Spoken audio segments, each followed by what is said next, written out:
मई 1998 को जब पाकिस्तान ने एटमी धमाके किए तो इस प्रोग्राम के important character doctor Abdul Qadeer Khan नाराज़ क्यों थे?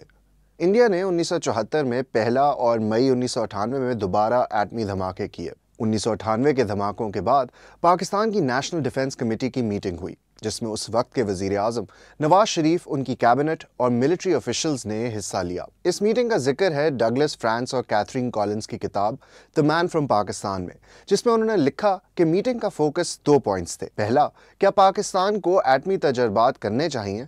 अगर हाँ तो ये तजर्बात PAEC यानी पाकिस्तान एटॉमिक एनर्जी कमीशन करे या फिर KRL यानी खान रिसर्च लेबॉर्ट्री। टेस्ट कौन करेगा? इस पर तो कमीशन के टेक्निकल डायरेक्टर समा मुबारक मंद ने अपने इदारे PAEC की वकालत की, जबकि डॉक्टर अब्दुल कदीर खान ने अपनी लेबॉर्ट्री खान रिसर्च लेबॉर्ट्रीज की। फ्रांस और कॉलिंस के मुताबिक समा मुबारक मंद ने बताया कि कमीशन ने चागी में अपनी तैयारियां मुकम्मल कर ली हैं, जबकि अब्दुल कदीर खान ने कहा ये उनका हक है कि वो तजर्बात के इंचार्ज हों।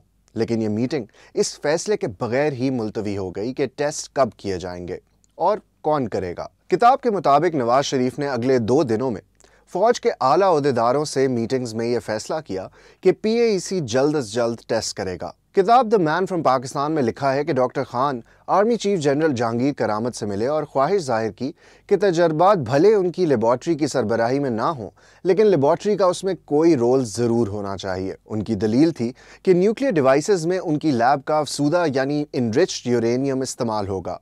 जनरल करामत ने कहा कि KRL की एक टीम तैयारियों को हतमी शक्ल देने के लिए चागी जा सकती है और खान एक करीबी बंकर से तजर्बात का नज़ारा करने वाले गेस्ट्स में शामिल होंगे। फ्रांस और कॉलिंस के मुताबिक 28 मई को कमीशन के ट्रिगरिंग मैकेनिज्म डिज़ाइन करने वाले PAEC के एक नौजवान अफसर मोहम्मद अरशद को डिवाइस का बटन दबाने के लिए मुंतखब किया गया। एड्रियन लेवी और कैथरीन स्कॉट क्लार्क ने अपनी किताब डिसेप्शन में लिखा है कि जब गर्द बैठी तो मुबारक मंद समेत साइंसदान, इंजीनियर्स और फौजी अफसरान तस्वीरों के लिए खड़े हुए। AQ खान उनके दरमियान नुमाया थे।